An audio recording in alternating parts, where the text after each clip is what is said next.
बांग्लादेश में राजनीतिक हालात एक बार फिर तनावपूर्ण हो गए। देश के पूर्व मंत्री मोहिबुल हसन चौधरी ने शुक्रवार को अंतरिम सरकार पर गंभीर आरोप लगाते हुए कहा कि मोहम्मद यूनुस के नेतृत्व वाली अंतरिम सरकार जानबूझकर देश में हिंसा भड़का रही है ताकि आगामी चुनावों को टाला जा सके। उन्होंने दावा किया कि हालिया घटनाएं स्वतः स्फूर्त नहीं बल्कि सोची समझी साजिश का हिस्सा है, जिनका उद्देश्य आंतरिक अस्थिरता बढ़ाने के साथ साथ भारत को उकसाना भी है।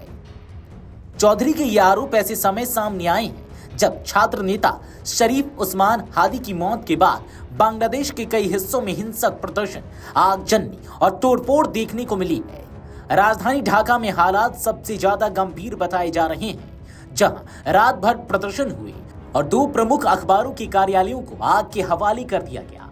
हालात काबू में करने के लिए प्रशासन को कई इलाकों में कर्फ्यू लागू करना पड़ा है।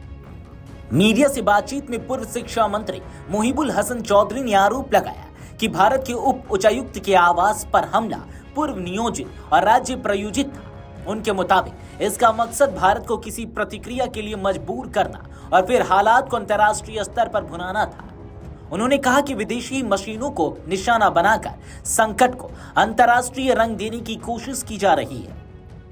चौधरी ने छात्र नेता शरीफ उस्मान हादी को लेकर भी बड़ा दावा किया। उनके अनुसार हादी कोई साधारण छात्र नेता नहीं बल्कि एक उग्र समूह से जुड़ा हुआ नेता था। उन्होंने कहा कि हादी की हत्या किसी राजनीतिक विरोधी ने नहीं बल्कि उसके ही सशस्त्र गुट के करीबी व्यक्ति ने की। चौधरी का आरोप है कि अंतरिम सरकार ने इस मौत को एक बहाने के तौर पर इस्तेमाल किया और चरमपंथी तत्वों तथा सहानुभूतिपूर्ण राजनीतिक समूहों को खुली छूट दे दी, जिससे देश भर में हिंसा फैलाई जा सके। पूर्व मंत्री ने यह भी कहा कि अंतरिम सरकार का रवैया कानून व्यवस्था बहाल करने वाला नहीं बल्कि हिंसा को बढ़ावा देने वाला रहा है। उनके अनुसार हालिया घटनाओं में यह साफ दिखाई दिया कि प्रशासनिक स्तर पर सख्ती की जगह राजनीतिक संरक्षण दिया गया। उन्होंने ढाका में द डेली स्टार और प्रोथोम आलो जैसे प्रमुख अखबारों के दफ्तरों पर हुए हमलों का जिक्र करते हुए कहा कि मीडिया संस्थानों को निशाना बनाना लोकतंत्र और अभिव्यक्ति की स्वतंत्रता पर सीधा हमला है। चौधरी का आरोप है कि अंतरिम सरकार देश को अस्थिर बनाए रखकर चुनाव प्रक्रिया को आगे बढ़ाने से बचाना चाहती है। उनके मुताबिक हिंसा और अराजकता का माहौल बनाकर यह संदेश दिया जा रहा है कि देश चुनाव के लिए तैयार नहीं है। उन्होंने अंतर्राष्ट्रीय समुदाय से भी इन घटनाओं पर गंभीरता से नजर रखने की अपील की। फिलहाल बांग्लादेश में हालात तनावपूर्ण बने हुए हैं। प्रशासन स्थिति पर नजर रखने और शांति बहाल करने के दावे कर रहा है।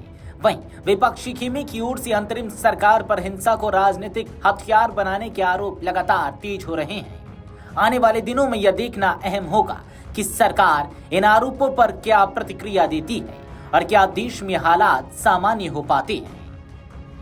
Video desk amarujala.com। अगर आप ये वीडियो YouTube पर देख रहे हैं तो हमारे चैनल को सब्सक्राइब कर बेल आइकन दबाएं और Facebook पर देख रहे हैं तो हमारे पेज को लाइक करें।